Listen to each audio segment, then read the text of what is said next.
చెప్పండి అసలు ఏ పార్టీకి కోటేద్దాం అనుకుంటారు ఏంది ఇటు ఎట్లా అనుకుంటారు బీజేపీ కేసు బీజేపీ ఎందుకు బీజేపీ అంటే నరేంద్ర మోడీ మంచి చేస్తాడు కాబట్టి ఏ గొడవలు ఉండవు ఏమి ఉండవని అంటే ఏ గొడవలు అంటే ఏమున్నాయి అంటే సెంటర్లో బీజేపీ వస్తేనే మంచిగా సెంట్రల్ బీజేపీ వస్తే ఎందుకు మంచిగా అంటే నరేంద్ర మోడీ మంచి చేసుకొస్తున్నాడు కదా అట్లా ఆయన ఏం చేసింది ఇప్పటికి? అంటే పింఛన్ ఆయన ఇస్తున్నాడు ఈయన ఇస్తున్నా అని చెప్తారు కేసీఆర్ నేనే ఇచ్చా అని చెప్పిండు కాదు అక్కడి నుంచి వస్తేనే కదా ఈయన ఇచ్చిండు కదా సగం అక్కడే ఇచ్చిండు ఈయనకు చిన్న సగం ఈయన వంచిండు నేనే ఇచ్చేస్తున్నా 2000 అని చెప్పిండు అట్లా కాదు కదా కేసీఆర్ ఇవ్వలేదు కదా 2000 అయితే నరేంద్ర మోడీ కొన్ని ఇస్తాను కదా ఈయన ఇచ్చిండు కూడా కాదు నేనే ఇస్తున్నాను ఈయన చెప్పుకున్నాడు అట్లా అంటే గతంలో మీకు ఎంపీగా రేవంత్ రెడ్డి ఉండే కదా ఏమన్నా ఇటు వస్తుండేనా ఏమన్నా ఇంతవరకు ఎప్పుడు చూడలేదు ఆయన ఇక్కడ రావడం ఇప్పుడు కదా మీ ఎంపీ ఇప్పుడు ప్రస్తుతం సీఎం అయ్యిండు మీ ప్రాంతానికి ఏమైనా అభివృద్ధి చేస్తామని చెప్పి నమ్మకం ఉందా? ఏం చేస్తా అని చెప్తున్నాడు హామీలు ఇచ్చిండు కానీ ఇంతవరకు ఏం చేయలేదు కొంతమందికి కరెంట్ బిల్లు ఫ్రీ వచ్చినాయి మాకు రేషన్ కార్డు కూడా కట్ అయింది అప్పుడే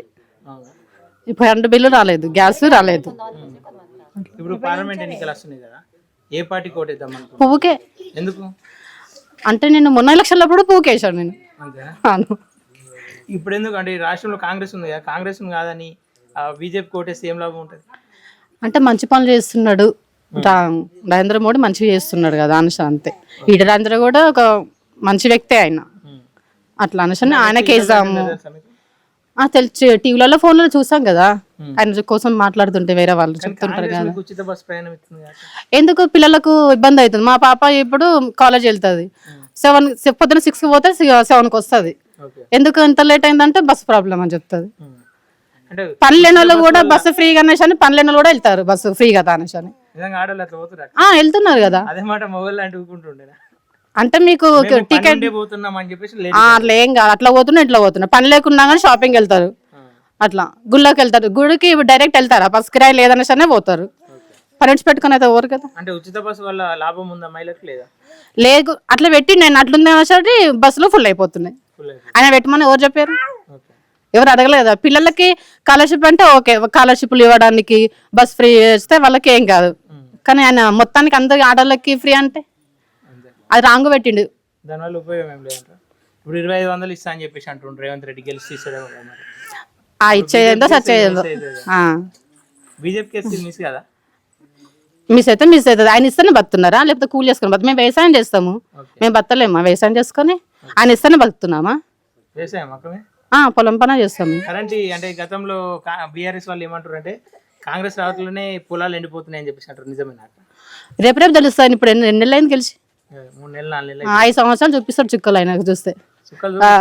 మరి ఫిక్స్ అయ్యి ఆల్రెడీ అవుతుండొచ్చు చెప్పలేం కదా మేము వ్యవసాయం చేసే 24 గంటలు కరెంట్ అని చెప్పాడు మేము మోటార్ కార్డ్ గ్యాస్ స్విచ్ చేస్తే తెలుస్తుంది మాకు ఇంకా కొన్ని రోజులు అయిందంటే అట్లా ఇప్పుడైతే 24 గంటలు కరెంట్ ఉంటుందా మరి అంటే ఇప్పటికైతే పోతుంది ఇంటి దగ్గర అయితే సునీత మహేందర్ రెడ్డి ఒక మహిళ ఆమె ఒక మహిళకి ఇచ్చిన మహిళను గెలిపించుకోరి మీ ఆడబిడ్డ అని చెప్పేసి అంటున్నాయి ఎవరు చెప్పేదాళ్ళు చెప్తారు కదా మేబీ అయితే బీజేపీకి వస్తాం బీజేపీనా ఈటల రాజేంద్ర మీ నమ్మకం ఉందా మంచి వ్యక్తి అయినా మంచి వ్యక్తినా చూసిరా ఎప్పుడన్నా చూసినా నేను చూసారా ఓకే అక్క థ్యాంక్ యూ సరే నమస్తేనా నమస్తే మీ పేరు నా పేరు నరేందర్ రెడ్డి ఏం చేస్తుంటాను అగ్రికల్చర్ ఎట్లా అన్న ఇప్పుడు గతంలో మనకు బీఆర్ఎస్ ఉండే మన రాష్ట్రంలో అవును కాంగ్రెస్ మారింది ఎట్లా ఏమైనా మార్పు కనిపిస్తుందా వ్యవసాయంలో క్షేత్రంలో మార్పు ఏం లేదు ఇంతకుముందు పేనం మీద నుంచి పొయ్యిలో పడ్డట్టున్నది పరిస్థితి ఘోరంగా ఉంది చేంజ్ ఏం లేదు ప్రజాపాలన అని చెప్పేసి అన్నాడు ఏం లేదు ప్రజాపాలన ప్రజలు చాలా ఇబ్బందులు ఎదుర్కొంటారు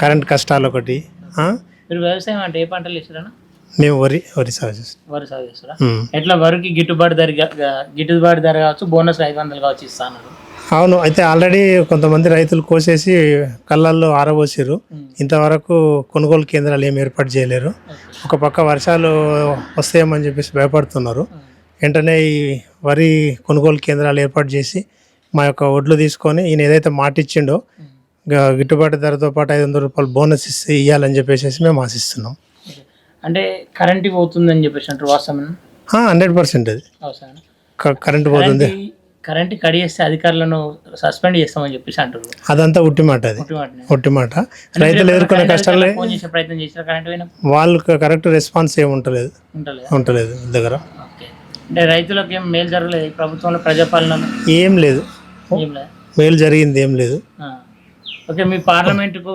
గతంలో రేవంత్ రెడ్డి ఉండే కదా మీకు ఎంపీగా, అవును. ఎట్లుండే ఆయన పరిపాలన ఎట్లుండే? ఏం లేదన్నా, ఎలక్షన్ టైంలో ఒకసారి వచ్చిండు, తర్వాత మళ్ళా మధ్యలో 5 ఏళ్లలో ఒకసారి ఏదో పక్క విలేజ్ ముడింతలపల్లి పోయినప్పుడు ఆయన చూసినాము. ఓకే, తర్వాత మేము ఆయన అసలు చూసిన పనపోలేదు. అంటే ఎంపీగా గెలిచినప్పటి నుండి ఈ ప్రాంతానికి సేవ ఎలాంటి అభివృద్ధి జరగలేదు. ఏమున్నా సెంట్రల్ నుంచి వచ్చిన ఫండ్స్, ఇది అడపదడప స్టేట్ ఫండ్స్ తప్ప అక్కడ నుంచి ప్రత్యేకంగా ఎంపీ నిధుల కింద చేసింది అయితే ఏం లేదు. ఓకే, పార్లమెంట్ ఎన్నికలు రాబోతున్నాయి, ఎట్లా ఉండబోతుంది పార్లమెంట్ ఎన్నికల్లో? కాంగ్రెస్ నుండి పార్లమెంట్ సునీత మహేందర్ రెడ్డి వస్తుంది, రాగి లక్ష్మారెడ్డి బీఆర్ఎస్, ఈటల రాజేందర్ బీజేపీ నుండి వస్తుంది. అవును. ఈ ముగ్గురిట్లలో ఒక్కొక్కరి గురించి మాట్లాడుకుని రాగి లక్ష్మారెడ్డి గురించి ఏం చెప్తారు? రాగిడి లక్ష్మారెడ్డి అంటే అంత ఎవరికైతే తెలియదు పెద్దగా. కాంగ్రెస్ కోసం సునీత మహేందర్ రెడ్డి అంటే ఒకప్పుడు ఏదో కొద్దిగా పేరు వినబడ్డది, కానీ ఆమె ఇక్కడ ఏం తిరగలేదు, ప్లస్ ఇక్కడ ఎలాంటి అభివృద్ధి పనులు చేయలేదు, ప్రజల కష్ట సుఖాలు ఏం తెలుసుకోలేదు. కానీ రేవంత్ రెడ్డి ఏమంటున్నాడంటే ఈ ప్రాంతంలో ఆమెను గెలిపిస్తే ఈ ప్రాంతంలో ఉన్న సమస్యలన్నీ నా దృష్టిలో ఉన్నాయి, ఆమెను ఎంపీగా గెలిపిస్తే రాష్ట్ర సీఎంగా మా ఎంపీ అభ్యర్థిగా మా ఇద్దరి భాగంలో ఈ ప్రాంతాన్ని మొత్తం అభివృద్ధి చేస్తామని చెప్పేసి అంటున్నాడు. ఇప్పుడు దృష్టిలో ఉన్నప్పుడు ఆయన అధికారంలో ఉండి ఆయన ఎంపీగా ఉన్నప్పుడు ఏం చేయలేకపోయిండు. ఇప్పుడు దృష్టిలో ఉన్నాయి చేస్తా అంటే ప్రజలు నమ్మే స్థితిలో లేరు. అంటే అప్పుడు రాష్ట్ర ప్రభుత్వం కానీ కేంద్ర ప్రభుత్వం కానీ నాకు సపోర్ట్ చేయలేదు కాబట్టి చేయలేకపోయినా ఇప్పుడు చేస్తా. సపోర్ట్ కాదు, ఆయనకు మంచి వక్త, ప్రశ్నించే గొంతు ఉందని చెప్పేసి పార్టీలకు అతీతంగా గెలిపించినాము. ఆయన గొంతే వినిపించలేడు, ఆయన అభివృద్ధి ఏం చేయలేడు. ఆయన ఎంపీ గెలిచి మన ఈ పిసిసి అధ్యక్ష పదవి గెలుచుకున్నాడు, పిసిసి అధ్యక్ష పదవి నుంచి ముఖ్యమంత్రి అయింది తప్ప ప్రజలకు దీనివల్ల ఒరిగింది ఏం లేదు. ఇప్పుడు పార్లమెంట్ ఎన్నికల్లో మరి ఈటల రాజేందర్ గురించి మాట్లాడుకుంటే ఏం చెప్తారు? ఈటల రాజేందర్ గారి కోసం మాట్లాడితే ఆయన ఒక అన్ని ప్రజల కష్ట సుఖాలు తెలిసిన వ్యక్తి. గత 10 సంవత్సరాలు ఆయన అధికారంలో ఉండి ప్రజలకు ఎన్నో సేవలు చేసిండు. ప్లస్ ఉద్యమ టైంలో కూడా మంచి ఉద్యమం చేసేసి తెలంగాణ రావడానికి కృషి చేసిన వ్యక్తి. మాకు ఇప్పుడు అందుబాటులో ఉంటాడు, కూతవేటు దూరంలో ఉంటాడు. మేము ఒక 10 మినిట్స్లో ఆయన పోయి కలవగలుగుతున్నాము. మేము ఎన్నో సందర్భాల్లో పోయేసి ఆయన కలిస్తే కూడా మంచి రెస్పాన్స్ ఉన్నది. మేమందరం కూడా ఈటల రాజేందర్ గారు గెలవాలని కోరుకుంటున్నాం. మేము కూడా చాలామందికి చెప్పి ఈటల రాజేందర్ గెలుపు కోసమే కృషి చేస్తున్నాం. ఈటల రాజేందర్ మీద గతంలో కొన్ని ఆరోపణలు కూడా వచ్చినాయి, అవన్నీ అంటే ఇదే ప్రాంతంలో భూములు కబ్జా చేసినని చెప్పేసి అన్నారు. ఈ ఆరోపణలు అంటే ఈ రాజకీయంలో ఎవరైనా ప్రజా మన్నన పొందుతుంటే వ్యక్తిగత ఆరోపణలు చేస్తారు, అవి అంత నిజమైనవి కావు. చింతపల్లి మీకు దగ్గరలోనే ఉంది కదా. అవును. గతంలో కేసీఆర్ కూడా కొన్ని ప్రాజెక్టులు ఇక్కడ నుండి ప్రారంభించింది. అవును. ఇక్కడ బీఆర్ఎస్ ప్రభావం ఏమైనా చూపియదా? కేసీఆర్ ఏదైతే విలేజ్లో ప్రారంభించిన ఆ విలేజ్కి ఇంతవరకు నచ్చలేదు ధరణి. అక్కడ ఎంతోమంది రైతులకు ఇప్పటి వరకు కూడా రైతు బంధు రావట్లేదు. రైతులు చనిపోయినప్పుడు కేసీఆర్ ఆయన గవర్నమెంట్లో ఉన్నప్పుడే రైతు బీమా రాలేదు. ఒక ముఖ్యమంత్రి ఉండి కూడా ఒక గ్రామానికి నక్ష ఇయ్యలేక చాలామంది రైతులు ఇప్పటికీ ఎన్నో అవస్థలు పడుతున్నారు. వాళ్ళు ఒక 10 గుంటలు భూమి అమ్ముకొని అమ్మాయి పెళ్లి చేద్దామన్నా ఆ లక్ష్మాపూర్ ఊరు పేరు చెప్తేనే భూములు కొనడానికి ఎవరు రావట్లేరు, ఎందుకంటే వాస్తవంగా దానికి నచ్చలేదు కాబట్టి. ఇప్పుడు పార్లమెంట్ ఎన్నికలు చివరి ఎవరు గెలిచే అవకాశం ఉంది? ఈటల రాజేందర్ గారు 100% గెలుస్తున్నారు. ప్రజలందరూ కూడా ఈటల రాజేందర్ వైపు మొగ్గు చూపుతున్నారు. మాదా కేశవపూర్. ప్రైవేట్గా జాబ్ చేస్తుంది. ఎట్లా అనిపిస్తుంది రేవంత్ రెడ్డి ప్రభుత్వం? అప్ టు మార్క్ అంతే, నాట్ సాటిస్ఫైడ్. అంతేనా? అంటే లేడీస్కి ఉచిత బస్సు ప్రయాణం పెట్టిండు, అంటే ఉచిత బస్సు ప్రయాణం పెట్టిండ్రు, ఇట్స్ అప్ టు మార్క్ అనుకోండి. 2500 పింఛన్ ఇస్తా అని చెప్పేసి అంటున్నాను. ఇస్తాడేమో ఇంకా ఇది అయిపోయినాక. సెంట్రల్ ఇంకా అయ్యింది కానీ ఇంకా మనకైతే రాలేదు కదా. అంటే గతంలో కేసీఆర్ ఉండే, ఇప్పుడు రేవంత్ రెడ్డి ఉంది. ఎవరి పాలన బెటర్ అనిపిస్తుంది ఈ 120-130 రోజులలో చూసుకుంటే? ప్రస్తుతానికైతే అంతనే. ఇప్పుడు పార్లమెంట్ ఎన్నికలు వస్తున్నాయి కదా, పార్లమెంట్ ఎన్నికల్లో బీజేపీ నుండి ఈటల రాజేందర్ ఉండు, కాంగ్రెస్ నుండి సునీత లక్ష్మారెడ్డి ఉంది, అట్లాగే బీఆర్ఎస్ నుండి రాగి లక్ష్మారెడ్డి ఉంది. ఎవరి వైపు ఉంటారు జనాలు? ఇప్పుడు ప్రస్తుతానికైతే బీజేపీ వైపు ఉంటారు. Even central government ruling party ఏది ఉంటే మాత్రము దానికి ఎక్కువగా ఇంపార్టెన్స్ ఇస్తారు కాబట్టి will think it is to be BJP. కానీ ఈ ప్రాంతంలో లాస్ట్ టైం ఎంపీగా రేవంత్ రెడ్డి ఉంది, ఆయన ఎఫెక్ట్ ఏం చూపిదా? కాంగ్రెస్ వైపు ఓట్లను మలపదే? ఏమీ మలిపే అవకాశం అయితే లేదు. సెంట్రల్ రూలింగ్ పార్టీ ఉంటే ఇప్పుడు మనకు స్టేట్ కూడా అదే రూలింగ్ పార్టీ ఉంటే మంచిగా రూలింగ్ అనేది కంఫర్టబుల్గా అవుతుంది, పిల్లలకు కూడా జనాలకు కూడా అందుబాటులో ఉంటుంది కాబట్టి బీజేపీ ఇస్ బెస్ట్. అంటే బీజేపీ సెంట్రల్ లో బెటర్ అని ఎందుకు అనుకుంటున్నారు? అంటే మనకు ఇప్పుడు వచ్చేటివి అన్నీ కూడా సెంటర్ నుంచే వస్తున్నాయి కాబట్టి BJP is best. Will see the gas అవి అన్నీ కూడా రేషన్ కానీ ఏదైనా కూడా సెంట్రల్ గవర్నమెంట్ ఏదైతే ప్రొవైడ్ చేస్తుంది కాబట్టి బీజేపీ ఈజ్ బెస్ట్. అంటే కాంగ్రెస్ నుండి ఏదైతే ఏం చెప్తారంటే ఒక మహిళకు టికెట్ ఇచ్చినాం, మీ మహిళను మీరే గెలిపించుకోరని చెప్పేసి వాళ్ళు ఒక నినాదం ఇస్తారు. అంటే అట్లా ఏమన్నా చూస్తురా, చూసే అవకాశం ఏమన్నా? అవకాశం అంటే ఎడ్యుకేటెడ్ వాళ్ళు అయితే బీజేపీ ఈజ్ బెస్ట్ అనుకుంటారు. సెంట్రల్ రూలింగ్ ఉంటే ఓవరాల్ గా ఉంటే ఇంకా మంచి డెవలప్ అవుతుందేమో అన్న ఉద్దేశం అంతే. బీజేపీ వైపు చూస్తారు. రాగి లక్ష్మారెడ్డి తెలుసా మీకు? తెలుసు.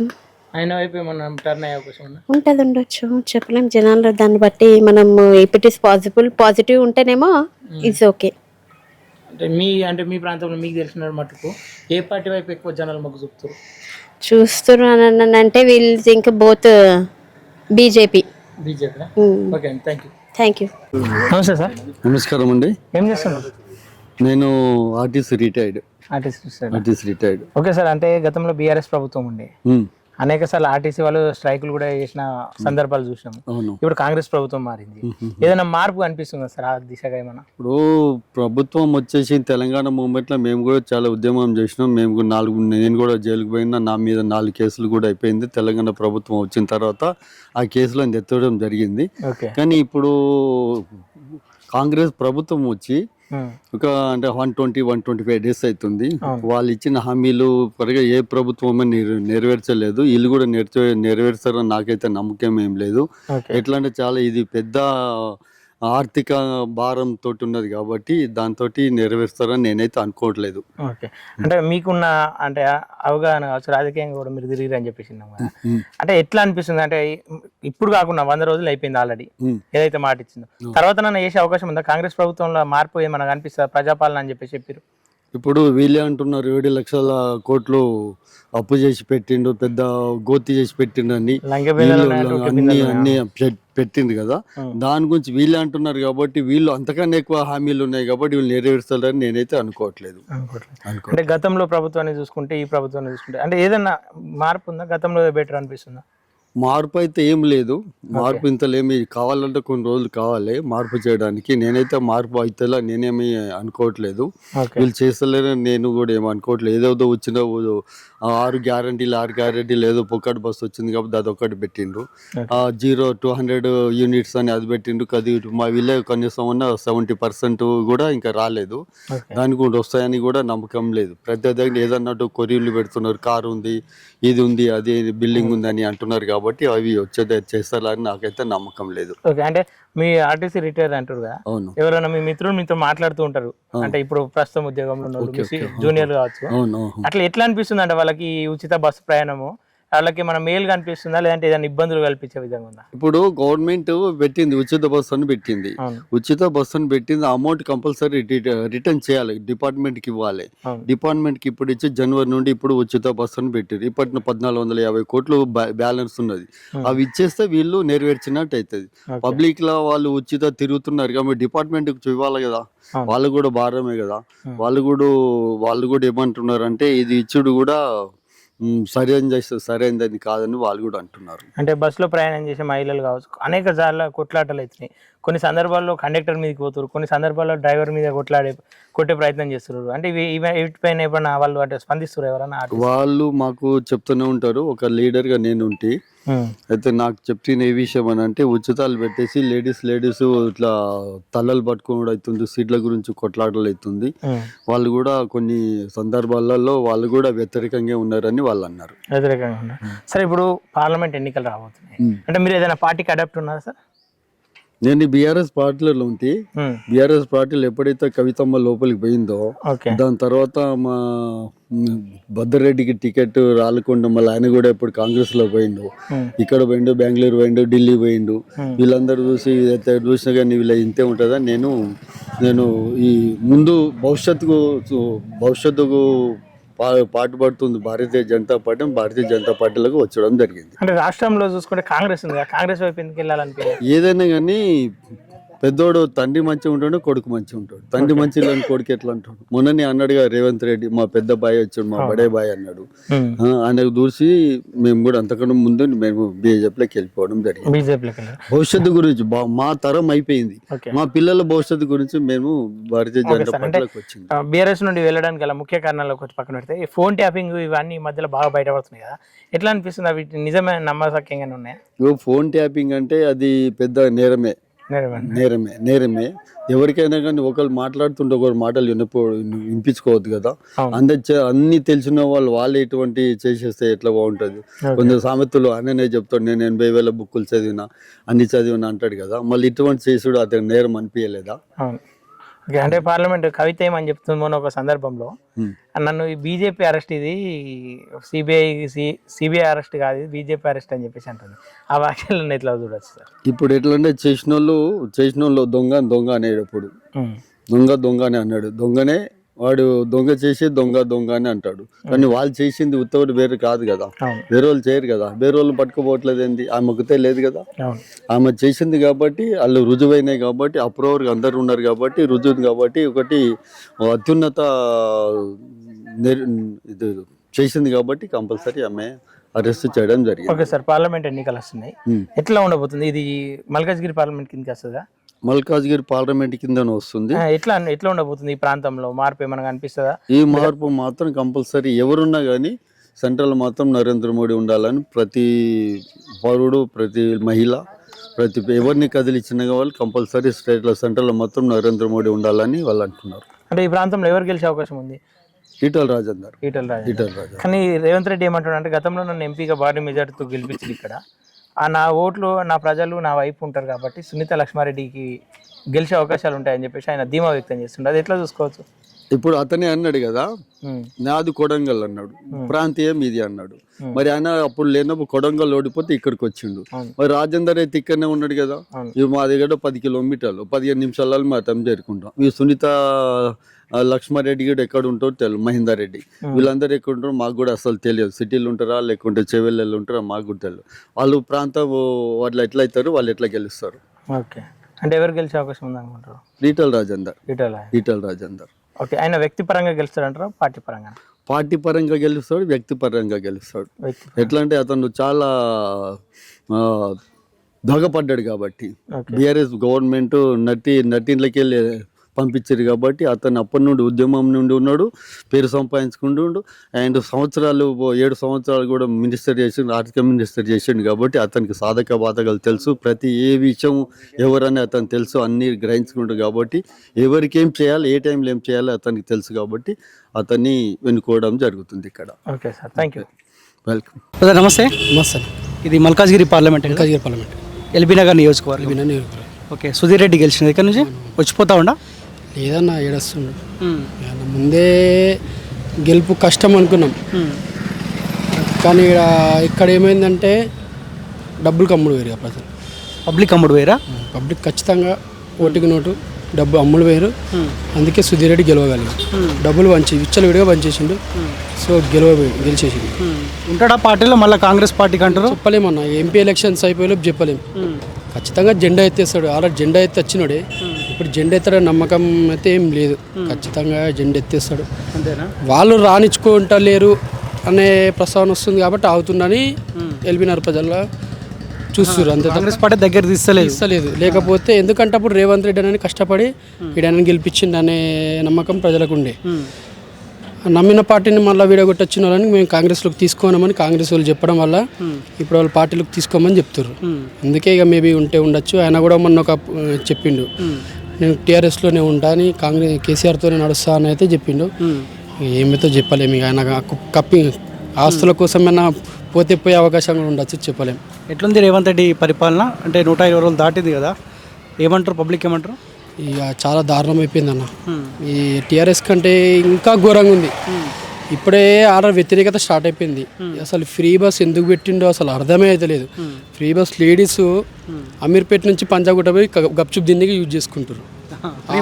యూజ్ చేసుకుంటారు అంటేనే అర్థం చేసుకోరు. ఇక ఖాళీ టైంపాస్కి వస్తారు స్టేట్లు అవి అక్కడిక్కడ పబ్లిక్ కుట్టిగానే దిగుతారు తప్ప ఫ్రీ బస్సు అయితే ఆటో డ్రైవర్లకైతే ఖచ్చితంగా ఇది అన్యాయం చేసినట్టే.